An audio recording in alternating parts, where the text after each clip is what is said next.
성경 말씀을 봉독합니다. 누가복음 9장 28절에서 33절까지 봉독하겠습니다.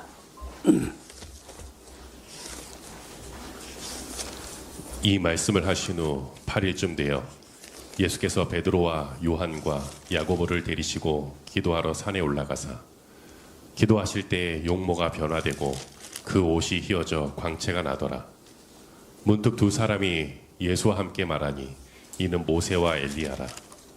영광 중에 나타나서 장차 예수께서 예루살렘에서 별세하실 것을 말씀하실세 베드로와 및 함께 있는 자들이 고나여 졸다가 아주 깨어 예수의 영광과 및 함께 선 두 사람을 보더니 두 사람이 떠날 때에 베드로가 예수께 여짜오되 주여 우리가 여기 있는 것이 좋사오니 우리가 초막셋을 짓되 하나는 주를 위하여 하나는 모세를 위하여 하나는 엘리야를 위하여 하사이다 하되 자기 하는 말을 자기도 알지 못하더라.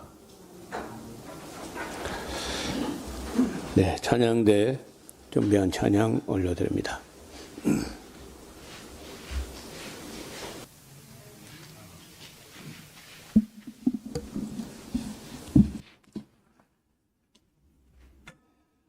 네, 오늘 우리가 맞이한 이 말씀은 그 바로 앞에 26절에 가이사라 빌립보에서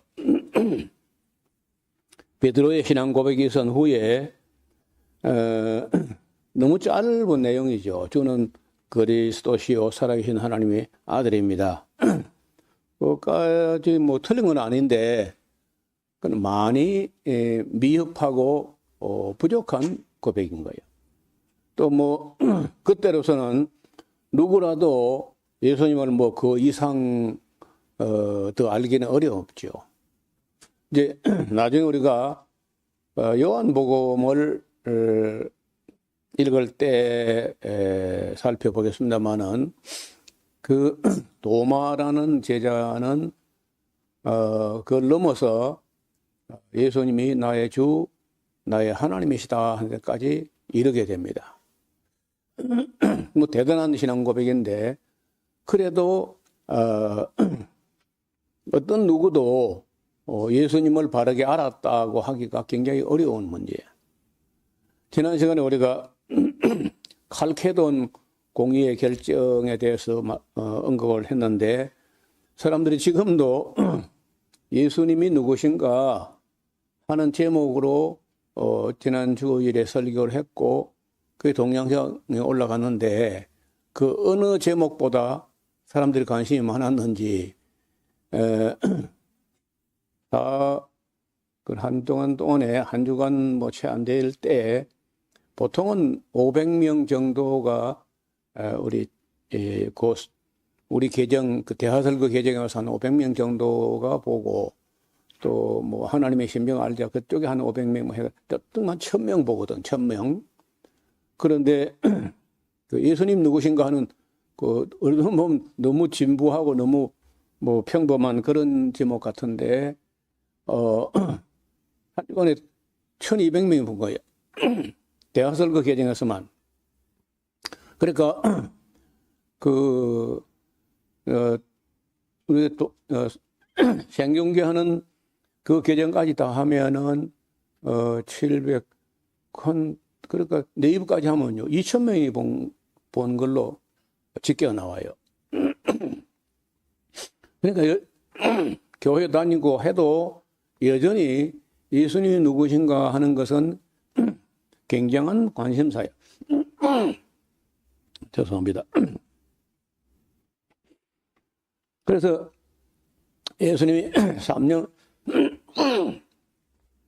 3년 동안 제자들을 합숙을 하면서 훈련을 하신 후에 훈련 다 끝날 무렵에 가이사라 빌립보에서 여러 가지 검증을 하는 게 아니고 나를 누구로 인식하는가 하는 문제를 가지고 사람들은 나를 누구로 하느냐 하시고 그 너희는 나를 누구로 하느냐 그 질문을 하셨다는 거죠. 그 베드로가 간단하게 대답을 했지만은 뭐 틀렸다 한 건 아니요. 틀린 것도 아니고. 그런데 그게 다가 아니고 예수님을 알아가는 데는 그로부터도 418년이 돼가지고 칼케돈 공회 때까지 가서 그런 대로 예수님에 대한 이해가 어느 정도 틀이 잡힌 거거든요. 그래서 베드로 사도께서도 우리 주 예수 그리스도를 아는 지식에서 자라가라. 우리 주 예수 그리스도를 아는 지식이 가장 고상함을 인하여 세상에 그런 철학을 내가 배설물로 여긴다. 이건 또 바울이 한 말이에요. 그러니까 예수님이 그리 간단하게 대답할 수 있는 그런 분이 아니고 예수님을 안다는 건 굉장히 중요한 거예요. 나는 만약에 기독교 나라에서 그 로마 때부터 로마 시대에 그 기독교가 그 로마의 국교가 된 때까지 갔으니까 그 이후부터 로마 황제가 그 예수님을 제대로 알았다면은 내가 황제란 거 말이 안 된다. 나는 그저 총리하고 예수님이 왕이시다. 이렇게 하고 모든 각국의 왕들도 다 왕이라는 자리를 내려놓고 우리의 왕은 예수님만 유일한 왕이시다. 이렇게 하고 그저 나는 그저 총독 정도 이렇게 했어야 돼요. 그러니까 로마 황제는 온 세계를 다스리니까 총리, 그 외에 다른 나라의 지도자는 뭐 총독 정도 이렇게 하고 왕은 예수님 한 분이시다. 이런 세상을 만들었어야 됐다는 거예요. 근데 여전히 로마 황제는 황제고 자꾸 지가 왕이라 그러고 자기가 신이라 그러고 여러분 그 도미티아누스 황제 같은 경우 자기가 주요 신이다. 도미누스 에트 데우스. 자기가 신이고 자기가 주다 이렇게 했거든요. 물론 뭐 그 뒤에 이제 세월이 한참 흐른 후에 기독교가 국교가 되긴 했지만은 그래도 로마 황제가 황제자를 안 내려놓았고 여전히 황제라 그러고 예수님은 그저 뭐 우리가 믿는 어떤 종교의 무슨 그 위대한 선지자 정도 이런 식으로 이런 식의 인식을 갖고 있으니까 이슬람교가 오니까 다 초토화돼 버렸어요. 그래서 저는 지금도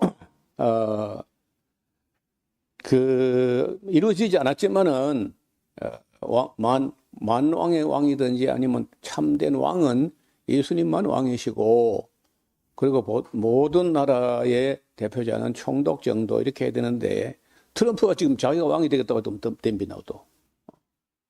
그러니까 기독교인도 아니고 아무것도 아니야. 저 생각에는 제가 말하는 이 이상, 다시 말하면은 왕은 예수님 한 분이시고 각국의 대표자는 것이 총독 정도 되는 세상은 아마도 천재랑 왕국에 가서 그렇게 되지 않겠나. 그럼 정상이거든요. 그런 뭐 지금 와서 꿈 같은 얘기지만은 오늘 우리가 그 소급해서 좀 28절 그 후에 26절 보면은 누구든지 나와 내 말을 부끄러워 하면 인자도 자기 영광에 자기와 아버지의 거룩한 천사들 올 때에 그 사람 부끄러워하라. 내가 참으로 너에게 이르노니 여기 섰는 사람 중에 죽기 전에 하나님의 나라를 볼 자들도 있느니라. 그리고 12제자를 앉혀놓고 이 말씀 하셨는데 변화산에 올라갈 때는 12제자 다 대동한 게 아니고 베드로, 요한, 야고보 세 사람만 데리고 올라가서 변화산에서 그 영광을 보이신 거야. 그리고 거기서 이제 들은 내용이 뭐냐 하면은 모세도 아니고 엘리야도 아니고 너희는 예수의 말을 들으라. 저의 말을 들으라. 이는 내 사랑하는 아들이요 내 기뻐하는 자. 그 왕권을 받는다는 거거든요. 예수님이 왕권을 수여받는 예수님이 왕이라는 거예요. 하나님의 후사, 하나님의 대를 이어서 세상을 다스리는 만왕의 왕으로 지목이 된 거라. 내 기뻐하는 자요 내 사랑하는 아들이다. 너는 저의 말을 들으라. 모세의 말이 아니고 엘리야의 말이 아니고 어쩌면은 이 자리에 그림을 좀 보실까요? 여기 보면은 변화산에서 이제 베드로, 요한, 야고보가 올라갔는데 갑자기 예수님 모습이 환하게 빛과 같이 휘어지면서 양쪽에 한쪽에는 모세가 나타나고 한쪽에는 엘리야가 나타났단 말이에요. 그러니까 뭐 이 사람들이 모세 하면 막 끔뻑 같거든요. 엘리야도 뭐 위대하고 그러니까 이제 율법과 예언자와 그다음에 이제 구약 시대에 가장 위대한 3대 인물. 3대 인물 하면은 첫째는 모세, 둘째는 엘리야, 세 번째가 누구냐 하면 그 다윗인 거예요. 근데 율법이란 거는 한번 수여하면은 뭐 그대로 지키는 거니까 감동만 되고 또 예언자라는 것은 백성들이 율법을 잘 안 지킬 때 뭐 간헐적으로 나타나서 지적이나 충고를 하는 그런 정도면 되고 가장 중요한 자리는 왕이거든, 왕. 그 누구냐 하면 그 다윗이에요, 다윗. 구약 3대 인물을 하면은 모세, 엘리야, 다윗 이 중에 다윗은 왕권을 가지고 다스리는데 유대인들이 누구를 기다리냐면요. 모세를 기다린 건 아니고 엘리야가 먼저 온다고 해서 엘리야를 기다리고 그리고 진짜 기다린 거는 다윗의 자손 왕이거든, 왕. 그런데 여기 보니까 이제 예수님께서 왕권을 하나님께로부터 받는 그런 광경인 거예요, 사실은. 이걸 제대로 인식했다면은 초대교회로부터 온 그 로마 시대에 로마가 기독교를 국교로 할 때 그때 로마 황제가 우리의 영원한 왕 중의 왕은 예수님이시고 우리는 그저 총리 정도, 각국의 지도자는 그저 총독 정도 이렇게 되었어야 제대로 예수님을 인식한 거라. 그래 그게 뭐 어림도 없고 안 됐는데 제 생각에는 글쎄 아까 말씀드린 대로 천년왕국 때 가서 그게 바로 회복되지 않겠나. 근데 저 생각은 그래요. 그래서 거기 지금 구약의 대표적인 인물 모세, 엘리야, 다윗, 예수님 다윗의 자손이니까 왕권을 가지고 나타나서 그냥 다 모든 것이 이제 다 완전히 만남이 이루어졌는데 그런 것도 헛헛하면 의미도 모르고 베드로는 자기가 무슨 말 하는지도 모르고 일단 베드로는 어색한 무슨 말을 해요. 주여 우리가 여기 있는 게 조사오니 초막셋을 짓고 모세를 위해서 한 게 짓고 엘리야를 위해서 한 게 짓고 또 예수님께서 초막셋을 지어가지고 여기 그냥 삽시다. 뭐 먹고 사냐고 뭐 성공택에서 그러니까 말도 안 되는 소리지만 이제 이러면 그리고 이제 예수님께서 거기에 뭐 이렇다 저렇다 대답도 안 하셨는데 내려오니까 제자나 예수님이나 그 산 위에 있어서 될 일이 아닌 거예요. 흉악하게 귀신 들린 다시 말하면은 마치 간질병 같은 그런 귀신 들린 아이가 고통 중에 있는 걸 보고 산 아래에 있었던 베드로, 요한, 야고보 말고 나머지 9 제자가 있었는데 아무리 쫓아내도 그게 안 나가는 거예요. 그래서 예수님 오셔가지고 패역한 세대에 내가 너희를 얼마나 참으리요 하시고 그 아이에게 있는 귀신을 쫓아내고 그렇게 하는 장면이 나오는 거예요. 그러니까 베드로처럼 여기 있는 게 조상훈이 할 게 아니고 산 아래로 내려가야 돼요. 아무리 신비한 체험을 하고 신령한 체험을 해도 거기 산에 있는 게 좋은 게 아니고 수도원에 있는 게 좋은 게 아니고 예배당 안에 있는 게 좋은 게 아니라 그 험한 세상에 귀신들이 사람을 짓누르고 있는 세상에 가서 할 일을 해야 되는 거예요.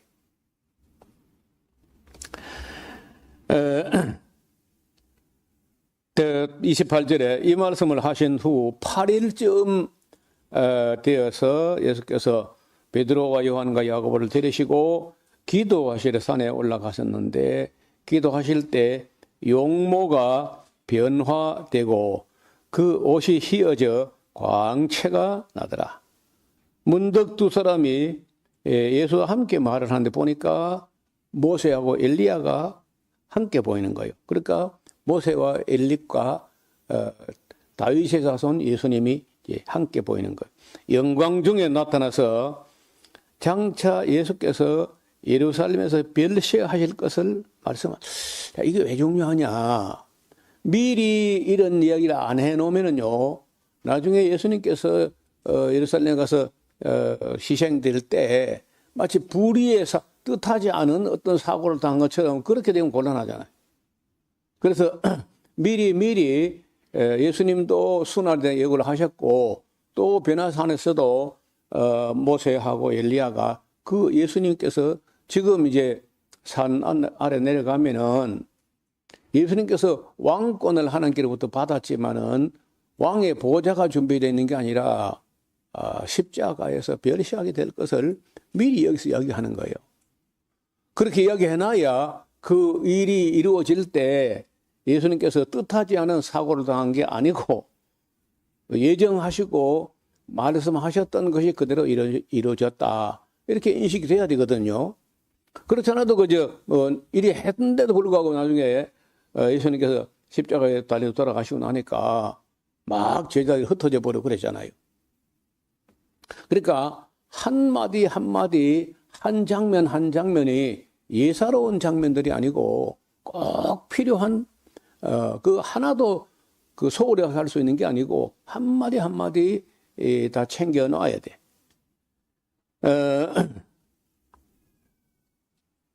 그 예루살렘에서 별시하실 것을 말씀하시는데 베드로와 및 함께 있는 자들은 권하여 졸다가 이런 그 산 높이가 거의 한 500 넘어 되니까 요 뒤에 석대산 꼭대기 뿔뚝 솟은 고기가 400원 밖에 안 되거든요. 그리고 상당히 높은 데 올라간 거예요. 차로 우리가 이제 지금 올라가는데 이렇게 꼬박꼬박 올라가면 한참 올라가요. 그래 걸어 올라가서 뭐 제자들이 많이 피곤했겠죠. 그래서 졸다가 아주 깨어서 예수의 영광과 함께 선 두 사람을 보더니 두 사람이 떠나 그러니까 모세도 떠나고 엘리야도 이제 올라가는 거예요. 떠나는데 베드로가 예수께 여짜오되 주여 우리가 여기 있는 게 좋사오니 우리가 초막셋을 짓되 하나는 주를 위하여 하나는 모세를 위하여 하나는 엘리야를 위하여 하사이다 하되 자기 하는 말을 자기도 알지 못하더라. 이 말할 때에 구름이 와서 저희를 덮는지라. 구름 속으로 들어갈 때 저희가 무서워합니다. 구름 속에서 소리가 나서 그러되 이는 내 아들 곧 택함을 받은 자니 너희는 저의 말을 들으라 하고 소리가 그침에 오직 예수만 보이더라. 그래 자꾸 모세가 얼렁거리고 엘리야가 어렁거리고 그러면 안 되고 모세와 엘리야가 보증하는 그런 예수님만 보여야 맞는 거예요. 제자들이 잠잠하여 그 본 것을 무엇이든지 그 때는 아무에게도 이르지 아니하고 예수님께서 말하지 말라 그랬거든요. 죽은 자 가운데서 살아나는 거 볼 때까지는 이 말을 오늘 본 걸 말하지 말아라 그렇게 합니다. 그리고 이제 이튿날 산에서 내려오시니 거기서 하룻밤을 자고 온 것 같아요. 큰 무리가 맞이합니다. 무리 중에 한 사람이 소리 질러 가로되 선생님 청컨대 내 아들을 돌아보아 주옵소서. 이는 내 외아들이니이다. 그 외아들인데 귀신에 붙들려서 이렇게 고통을 당하고 있으니까 귀신이 저를 잡아 졸지에 부르짖게 하고 경련을 일으켜 거품을 흘리게 하며 심히 상하게 하고야 떠나가나이다. 다른 복음서 보면요, 불에도 넘어지고 물에도 넘어지고 그리고 꼭 죽을 짓을 하는 거야. 죽을 짓을. 그게 이제 이상하게요, 간질, 나타나는 현상은 간질입니다. 누가 봐도. 근데 우리 고향에서도 그런 어릴 때 제가 그때 뭐 나이가 많지 않아서 그걸 다 세밀히 알아보고 뭐 그렇게 못했는데 그런 사람이 있는 거예요. 우리 동네 사람이 아니고 다른 데서 우리 동네에 이사를 온 사람인데 제가 살던 그 동네는 한 80호, 70호 넘어 80호 되는데 외지에서 먹고 살 길이 없으면은 그 동네로 와요. 뭐 우리도 그런 사람 중에 하나인데 거기에 이제 소위 말해서 산판이라는 게 벌어져. 산에서 나무를 배에다가 불법으로 다듬어 가지고 팔아요. 그 이제 둥글고 길다랗게 해가지고 1m 80 정도 잘라가지고 둥근 나무 그걸 마루다라는데 마루다 일본 말이죠. 그런 것을 팔기도 하고 또 산에다가 그 구규림인데 경상남도에서 관리하는 그런 숲인데 소나무를 갖다가 배에다가 그것을 아예 제재기를 갖다 놓고 키워가 나가기도 하고 그리고 또 뭐가 있냐면요. 이 나무가 이렇게 비슷하게 이렇게 각된 거. 그러니까 쪽바른 거보다 어떻게 값이 나가냐면요. 이런 각도예요. 이렇게 해가지고 이렇게 나가는 거예요. 그리고 그건 뭐 하는 거냐면요. 배를 만들 때 필요하대요, 그게. 그래, 그때는 그 뱃나무라고 하는데, 뱃나무. 배 만드는 데 필요하다 해가지고, 그게 좀 비싸요. 그런 게 이제 뭐 흔하지 않거든요. 그래, 그래서 배에다가 팔아먹는데, 그 김상조라고 하는 사람이 굉장히 수단이 좋은 사람이라. 그 시대 이승만 박정희 시대 그때 돈 있고 빼기 쉬우면 못할 짓이 없는 거죠. 그래 그 산을 갖다가 배에다가 이제 벗겨 먹고 또 그 짜투리 나무 이런 걸 가지고 숯불에 넣어가지고 숯을 만들어 또 팔고. 그래서 그 시골이고 산골인데도 몸만 건강하면은 뭔가 먹고 살 길이 있으니까 그동안 사람들이 꾸역꾸역 모여드는 거예요. 그게 온 사람 중에 그 성을 주시라고 하는데 간질병을 하는 거예요. 뭐 그 나이가 아마도 내 생각에 30은 다 안 될 것 같고 그런데 화투를 친다고 그 촛불을 켜놓고 막 이거 웅크려가지고 심심한 데서 화투장 보고 있는데 발작 일어나는 거예요. 그래서 막 경련을 일으키고 막 뜨다가 장작개비처럼 빳빳하게 굳어가지고 그렇게 죽은 것처럼 한 20-30분 있다 깨나고 그렇게 하거든요. 그런데 그렇게 또 하고 그다음에 큰 홍수가 나서 물이 내려가면 그거 뛰어들려고 이제 덤비는 거예요. 그래 안 하면요. 아궁이에 불이 빠르게 타면요. 그 불에 머리를 들으면 뜨거운 물이 튀어나와가지고 죽지 않고 살고 이제 그래서 불간질, 물간질이 따로 있다 뭐 그런 말 우리가 듣고 컸어요. 근데 성경 보니까 이제 다른 복음서 그래 돼 있더라고. 불에도 들어가고 물에도 넘어지고 했나이다. 근데 이게 해 아래 새로운 게 아니고 오래된 거야. 그 제자들이 이제 이걸 해결을 못하고 쩔쩔매고 있는 거죠. 여러분 사도들인데 귀신들도 쫓아나뵙고 병자도 낫게 해봤잖아요. 근데 이 해결이 안 되는 거예요. 여러분 제가 기도하니까 사람들이 병이 낫기도 하고 귀신이 쫓겨나는 걸 여러 번 경험을 했는데 하나 둘 세 명이 저 가까이에 지금까지 목회하는 중에 3명이나 간질을 한 적이 있었어요. 끝내 세 사람 다 제가 아무리 기도하고 애태우고 귀신을 쫓아내보고 해도 해결이 안 됐어요. 근데 여기 예수님 제자들도 9이나 되는데 못 쫓아낸 거예요. 그래서 예수님 오셔가지고 쫓아내거든요. 40절 당신의 제자들에게 내가 쫓아 주기를 구했으나 저희가 능히 못하더이다. 저 경험하고 너무 똑같은 거예요. 실제 이런 거 다 경험했으니까. 예수께서 대답하여 그러더니 믿음이 없고 패간 세대여 내가 얼마나 너희와 함께 있으며 너희를 참으리요. 네 아들 이리로 데려와라 하시니 올 때에 귀신이 거꾸로 떨이고 심한 경련을 일으키게 하는지라. 예수께서 더러운 귀신을 꾸짖으시고 아이를 낫게 하사 그 아베에게 도로 주시니 사람들이 다 하나님의 위엄을 보고 놀라워합니다.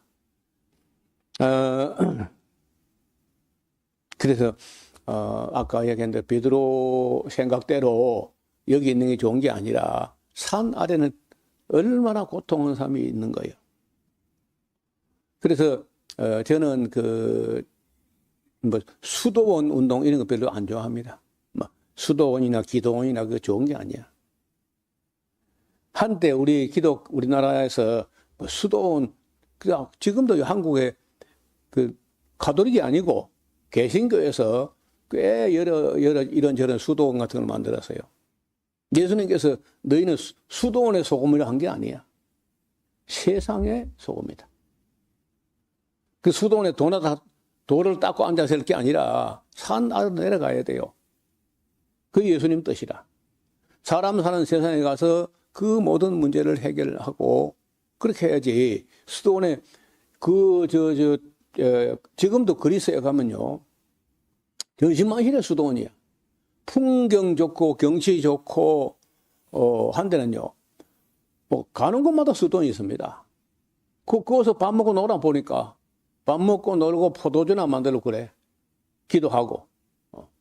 그리고 자기들이 농장 관리하고 노동하고 기도한다는데 세상 사람들이 간질병 걸리더니 귀신 들리더니 우리 알 바 아니고 우리만 그저 신령한 거 누리고 산다.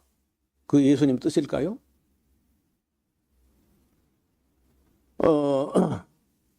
수도원에 가서 있을 게 아니라 세상으로 산 아래로 내려가라. 이게 예수님 뜻이야. 너희는 세상의 소금이다. 세상의 빛이다는 거야.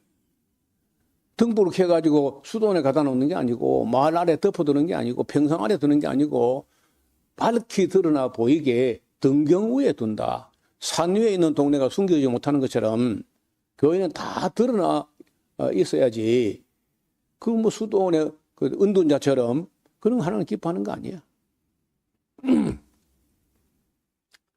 그래서 베드로 한 말은 틀린 말이고 내려보니까 9 제자들이 해결하지 못하는 그리고 외아들인데 그렇게 되면 얼마나 기가 막히겠어요.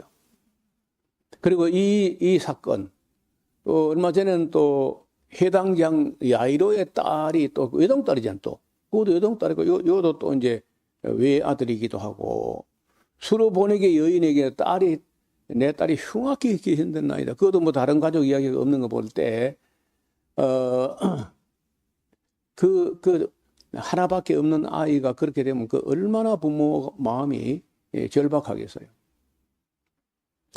그래서 우리는 오늘 예수님께서 왕이시다.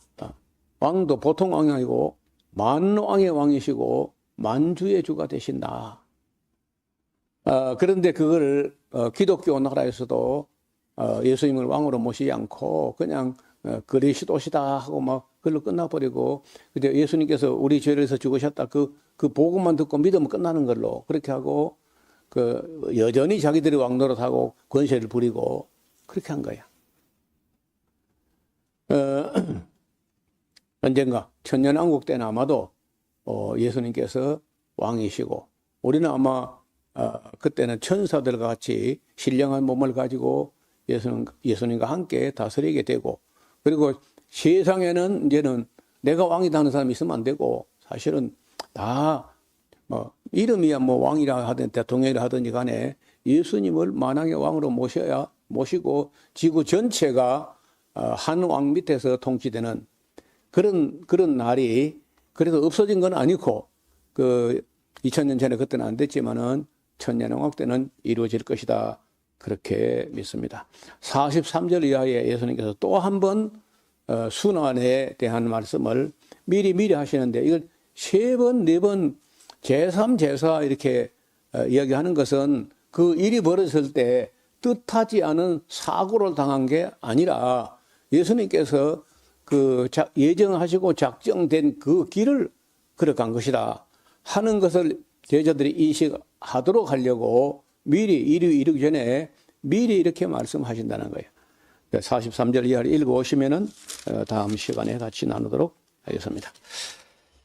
하나님 아버지, 오늘 주님께서 베드로와 요한과 야고보를 대동하시고 산에 올라가 기도하실 때 모습이 변형되시면서 광채가 나는 그런 영광스러운 원 모습을 제자들에게 보여주셨고, 또 예수님께서 하나님으로부터 왕권을 수여받는 그런 장면도 함께 보았습니다.